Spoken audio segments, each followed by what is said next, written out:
let's just, I really wanted to, I really wanted to just sort of suspend this stuff until, we should hold that until Grimm is on. Or let's do it now and then we'll just reference it. Screw it. Son of a bitch. You know, I really I come in and I don't, you know, there are some times where I plan stuff. I'm constantly thinking about stuff that ends up on the show. It's just like, I don't know when it's going to come out of me at any point or if I'm going to feel it like, and that happens literally up until like 4 seconds before Matt just does the thing. And sometimes it actually happens in the beginning of the song as like, you know, it's Sam's, you know, Seder. And I'm hearing that and I'm not even sure with what I'm going to start with. And maybe that's why, you know, the show is not as good as it could be. But with that said, it's like jazz. It's like jazz, but played by somebody who maybe is not so great at playing an instrument. It's sort of like John Benjamin's jazz album in a way. Aw, you guys are kindred spirits. Yeah, he's actually maybe I'm not talking out of turn, but he's coming out with a follow-up. Oh, I can't wait. Yeah, and this time they went big. Like lessons and stuff? No, not. Well, look, they went big. Let me just put it this way. It's interesting. There is definitely an evolution, but I'm not going to get caught up in it. And so I didn't want to get too deep into this. I want to talk to Ryan Grimm about it. I see that David Dayen has just written a piece too, which, you know, echoes what I've been saying, I think, throughout this campaign, which is that I think she was ill-served by her consultants and advisors. I think the value proposition that she had was diminished, that there was a sense that she would be the compromise candidate, which I think was accurate.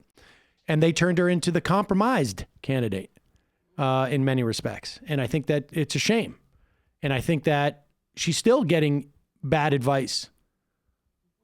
And I think maybe there is just some instincts there or just a sensibility about where power comes from. I think that, you know, she, as a professor and as a lawyer, you go in there and your power comes from your knowledge of the law and your ability to reason and think and make a good argument.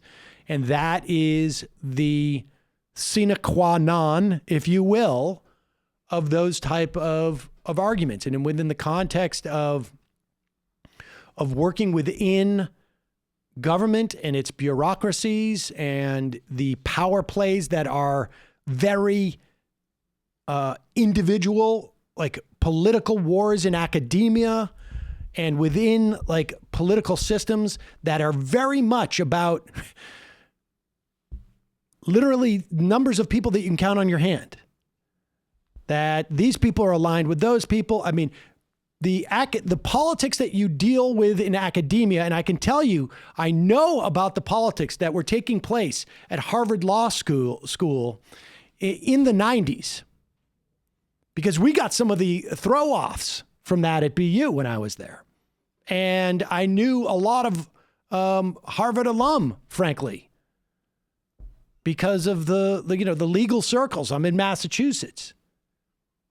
And that was a very treacherous place to be, at Harvard Law School in that respect. And those skills, I think we should not underestimate those skills. Hugely important when you get into the halls of power. But when you are talking about politics where you're showing up and you're talking about like sort of like coalition politics, arguments and those type of things become less relevant. There's a question of like you and what army are you bringing? And that's why to me, it is a mystery to me what Elizabeth Warren is doing. Because if she wants to have leverage with Joe Biden, it's not going to be because she makes the best arguments, because she has used those arguments on Joe Biden. The conclusion of her arguments is that Joe Biden, for much of his career, has been doing things that are not helpful to people. And so she can't rely on those because Joe Biden is also a human being who's just going to be like, if I think that what you're saying is rational, then I've been doing bad things. When she comes to Joe Biden and says, give me choices on picks, et cetera, Joe Biden's going to be like, you and what army? Like, what am I going to get out of this? Why am I going to let you make a pick as opposed to Pete? Or as opposed to Kamala? You don't even have a super PAC. What do I got to do this with you? Why? What cover are you going to give me? Because she's got a tough argument to make. If Bernie Sanders loses and is out of the race, I don't think it's fair to blame Elizabeth Warren, but I think what is fair is to assess she did not feel like fighting for these causes was a hill that she wanted to die on. Now, in my personal estimation, that would have been the hill, but she wouldn't have died on it. Look, there's no guarantee the Democratic nominee is going to win in 2020. 4 years from now, she would still be younger than Bernie Sanders and Joe Biden. Bernie Sanders is, without a doubt, it's going to be tough for him to run not as an incumbent 4 years from now. And certainly, if he doesn't win this time around, it's going to be very hard to imagine that he's going to run again in 2024. That's very hard to imagine. Elizabeth Warren less so, but these people are all wondering where she is. Not, are you with Bernie? I don't think people are asking. They're like, aren't you with us? Like, that's the thing, is that they keep looking at this. It appears like it's about her and Bernie. Like it's, people are saying, you owe Bernie.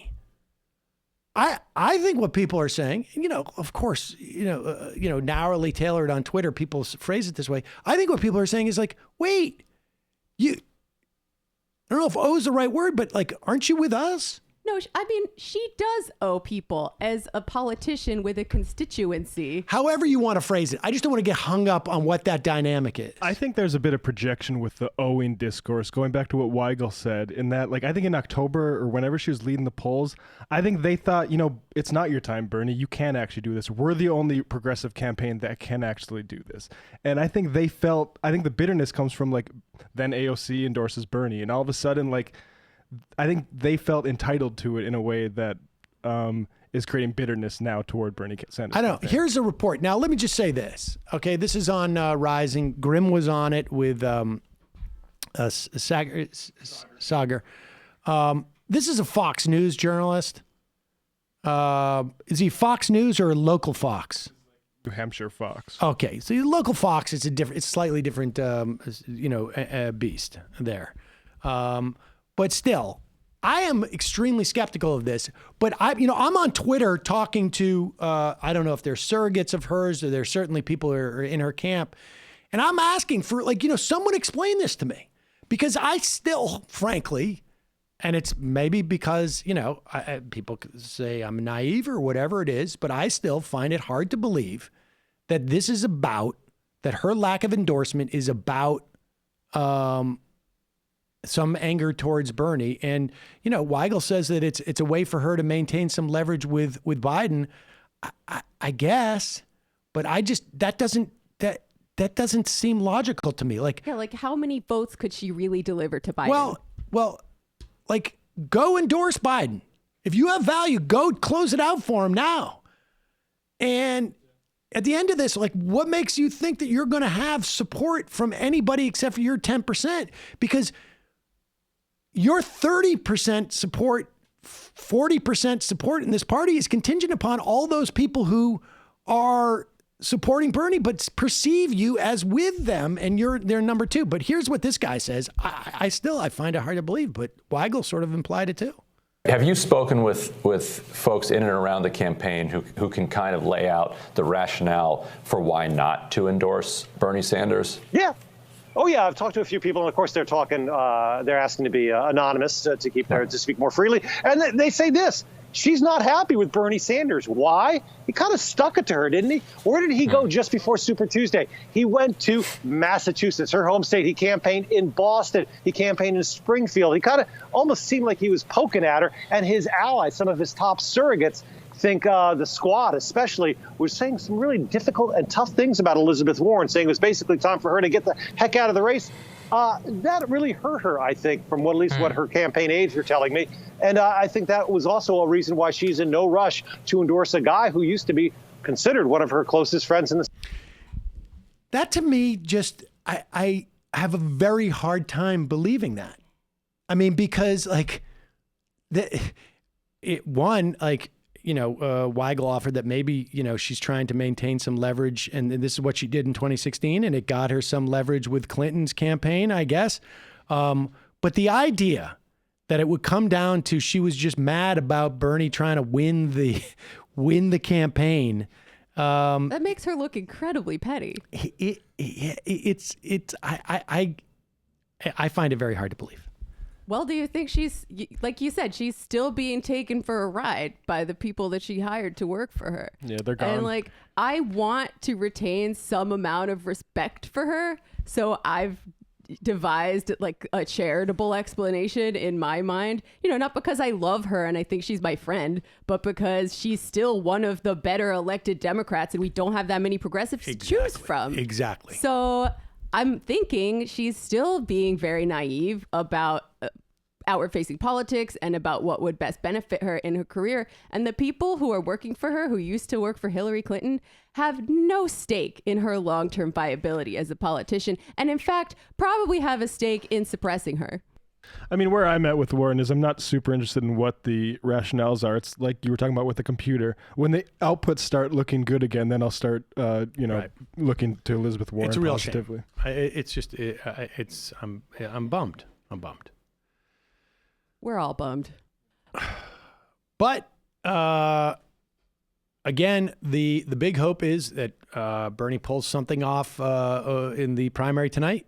Keeps it close.